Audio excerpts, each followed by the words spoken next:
Friend, स्वागत है आपका अपने चैनल लास्ट क्लास में। आज की इस वीडियो में अर्थशास्त्र के काफी महत्वपूर्ण पाठ उपभोक्ता जागरण एवं संरक्षण के सभी महत्वपूर्ण ऑब्जेक्टिव प्रश्न एवं इसके उत्तर को बताएंगे। जितना भी हम आपको ऑब्जेक्टिव प्रश्न बताएंगे वो आपके बोर्ड परीक्षा के लिए काफी महत्वपूर्ण रहेगा, तो एक भी प्रश्न आप लोग स्किप मत कीजिएगा। वीडियो को प्लीज आप लोग शुरू से लेके अंत तक देखिएगा और चैनल को अभी तक आप सब्सक्राइब नहीं किए हैं तो चैनल को सब्सक्राइब कर लीजिएगा। और सब्सक्राइब करने के बाद एक बेल आइकन आता है तो बेल आइकन को दबा के ऑल पे कर लीजिएगा, ताकि जब भी लाइव क्लास हो तो आपके पास नोटिफिकेशन पहुंचता रहे। तो आइए शुरू करते हैं पहले नंबर प्रश्न से। तो पहला नंबर प्रश्न है कि उपभोक्ता द्वारा शिकायत करने के लिए आवेदन शुल्क कितना लगता है। ए ऑप्शन है 20 रुपया, बी ऑप्शन है 10 रुपया, सी ऑप्शन है 50 रुपया, डी ऑप्शन है कोई शुल्क नहीं लगता। यहाँ पे आपको बताना है कि उपभोक्ता द्वारा शिकायत करने के लिए आवेदन शुल्क कितना लगता है। तो कोई शुल्क नहीं लगता है, इसे आपको याद रखना है। यहाँ पे डी ऑप्शन बिल्कुल ही सही हो जाएगा। आइए देखते हैं अगला प्रश्न।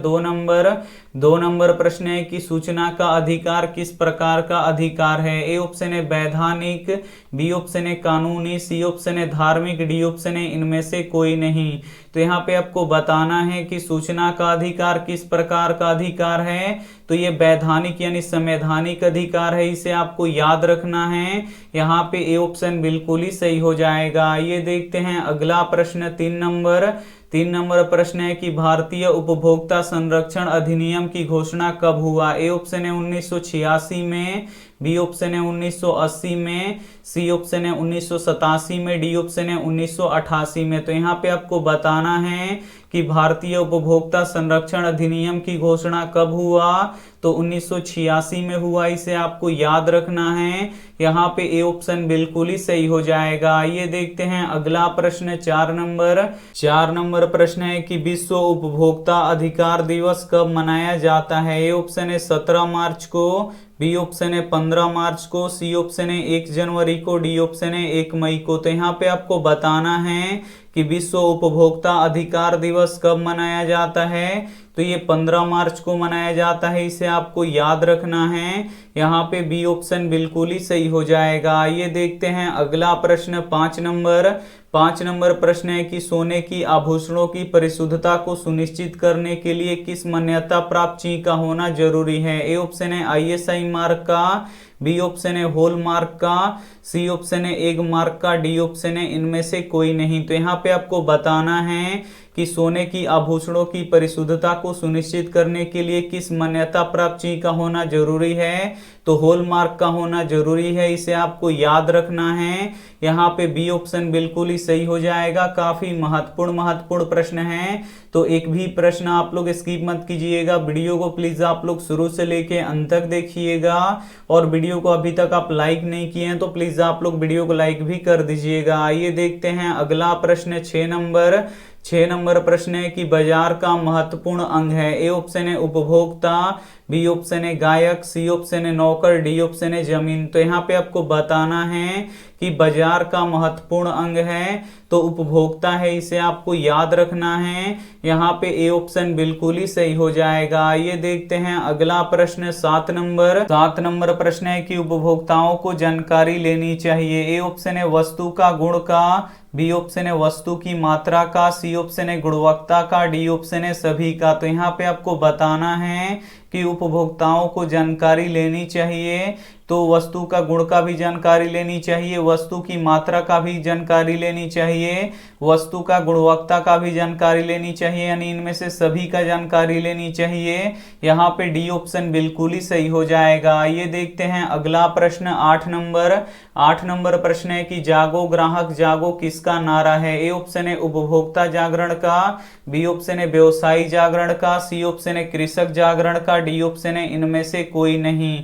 तो यहाँ पे आपको बताना है कि जागो ग्राहक जागो किसका नारा है।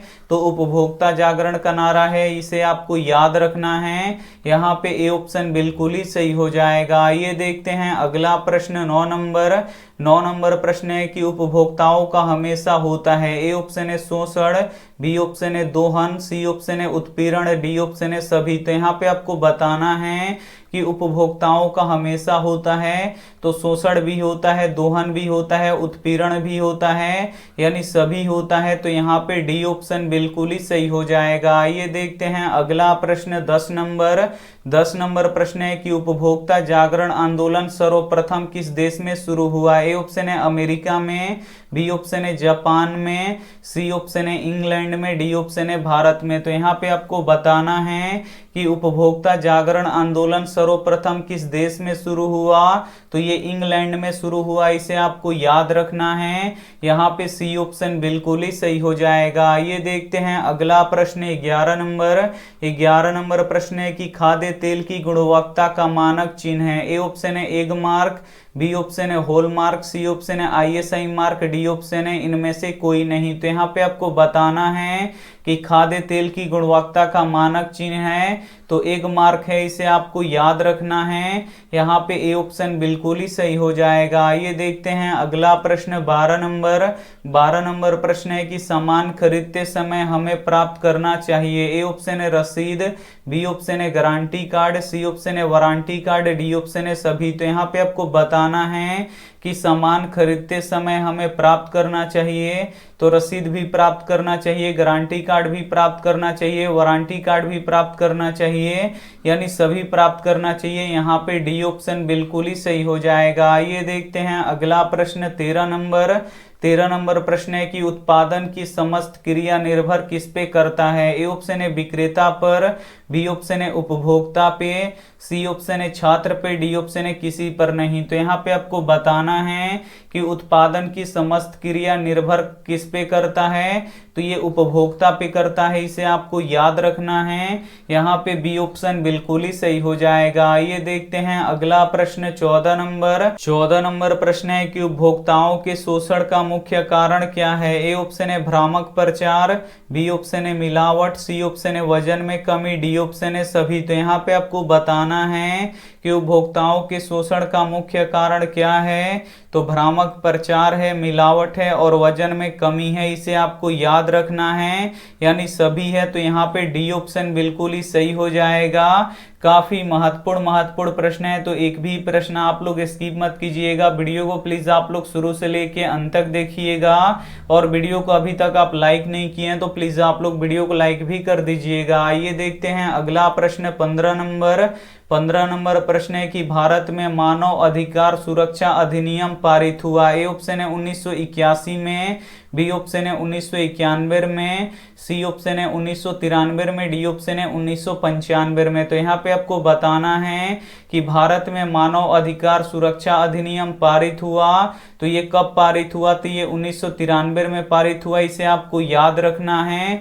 यहाँ पे सी ऑप्शन बिल्कुल ही सही हो जाएगा। ये देखते हैं अगला प्रश्न 16 नंबर प्रश्न है कि भारत में सूचना का अधिकार अधिनियम पारित हुआ। ए ऑप्शन है 2001 में, बी ऑप्शन है 2003 में, सी ऑप्शन है 2005 में, डी ऑप्शन है 2007 में। तो यहाँ पे आपको बताना है कि भारत में सूचना का अधिकार अधिनियम पारित हुआ, तो 2005 में पारित हुआ, इसे आपको याद रखना है। यहाँ पे सी ऑप्शन बिल्कुल ही सही हो जाएगा। ये देखते हैं अंतिम प्रश्न 17 नंबर प्रश्न है कि सर्वप्रथम किस देश में उपभोक्ता अधिकार की घोषणा हुआ। ए ऑप्शन है इंग्लैंड में, बी ऑप्शन है अमेरिका में, सी ऑप्शन है भारत में, डी ऑप्शन है श्रीलंका में। तो यहाँ पे आपको बताना है कि सर्वप्रथम किस देश में उपभोक्ता अधिकार की घोषणा हुआ, तो अमेरिका में हुआ, इसे आपको याद रखना है। यहाँ पे बी ऑप्शन बिल्कुल ही सही हो जाएगा। जितना भी महत्वपूर्ण ऑब्जेक्टिव प्रश्न था इस पार्ट से सभी हम आपको बता चुके हैं। वीडियो को लाइक नहीं किए तो प्लीज आप लोग वीडियो को लाइक कीजिएगा, अपने दोस्तों के पास इस वीडियो को जरूर शेयर कीजिएगा, और चैनल को अभी तक आप सब्सक्राइब नहीं किए हैं तो चैनल को सब्सक्राइब करके साथ में बेल आइकन को ऑल पे दबा लीजिएगा, ताकि जब भी लाइव क्लास हो तो आपके पास नोटिफिकेशन पहुंचता रहे। थैंक यू फॉर वॉचिंग, मिलते हैं अगली वीडियो में, तब तक अपना ध्यान रखिए, मन लगा के पढ़ाई कीजिए। Take care and bye.